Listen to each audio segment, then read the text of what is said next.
what I wanted mic-wise, placement-wise. But this one is a little open. I want to get y'all's opinion on. So I want this to sound basically like a guy in this big empty room singing this song to himself. Because that's what the song is. Well, how would you go about... I want to get y'all's opinions on how you would go about doing it. Because usually I have the same exact mic set for all these songs, except I want this one to sound a little bit different. I feel if you use the Bloom line, that sounds so nice on the acoustic guitar. Okay. I would do the 414s. The 414s is okay. Bloom line. All right. That way, because you're going to get that big wide space that way, which is what you're needing to have a single guitar in a right. Exactly. You need to fill out. You need to have that big wide thing. Exactly. So that's probably the direction I would go. You could keep the rooms too if you wanted to, just to have that more ambience as well. Right. Specifically in more higher end produced country, you have these really bright, just heavy acoustic guitars, and what I prefer in acoustics is warmth. I like you being able to just sit back and settle in it. I want the vocals to be similar to your other stuff, or do you want a completely different tone for your vocals? I was thinking using the Lewitt. I was also thinking the Aventone could be. It's cool. Less flat, but it has a cooler. Yeah, it's less flat, but it does have a cooler tone.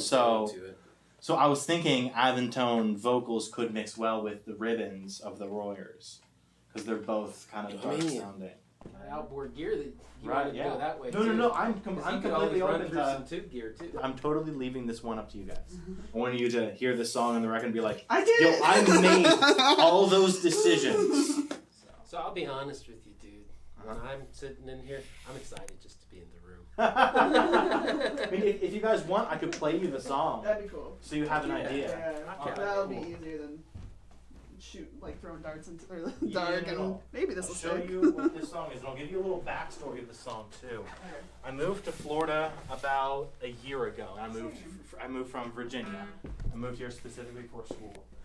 And I was feeling like a lot of emotions because I've never moved either before. My whole life I spent 18 years in one house. Never moved a day in my life. Never spent really that much time away from home either. And now so you realize that moving's way overrated. Pretty much, yeah. That shit's a pain in the ass. I mean, feeling a lot of emotions.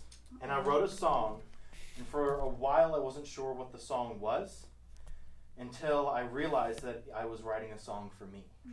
Because I write a lot of songs about a lot of different things, and this one's about me. Alright, so that's why I wanted this one to be special. Cool. Alright. So this song is called Where Has Your Soul Been Hiding?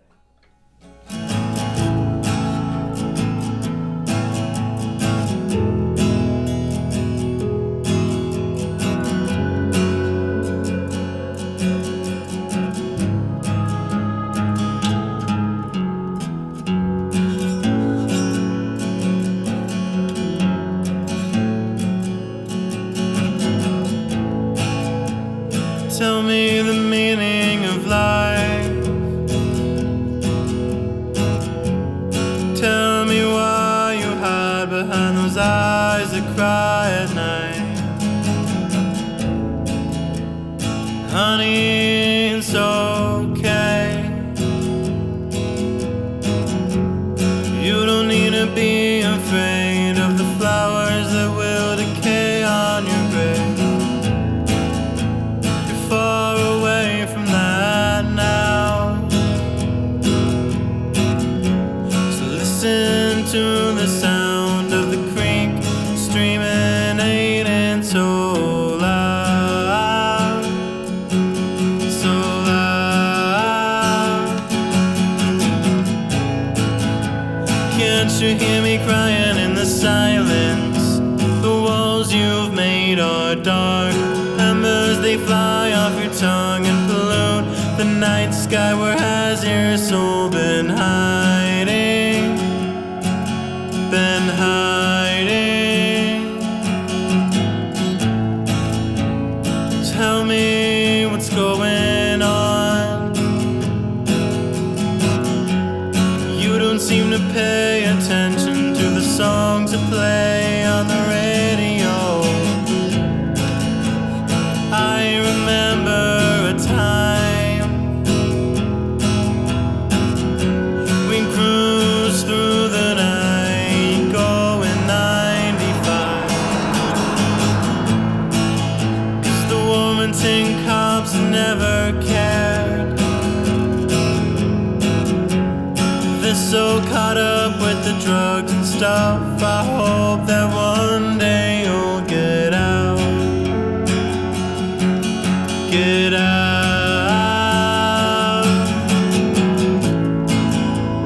Can't you hear me crying in the silence? The walls you've made are dark.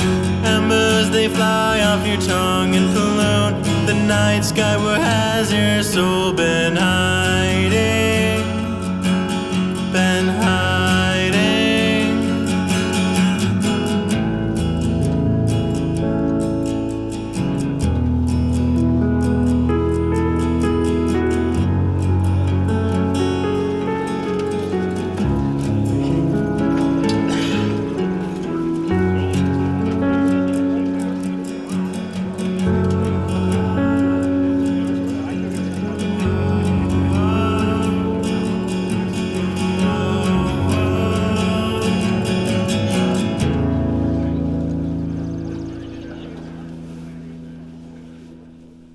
All right. Keeping that one. Let's do another.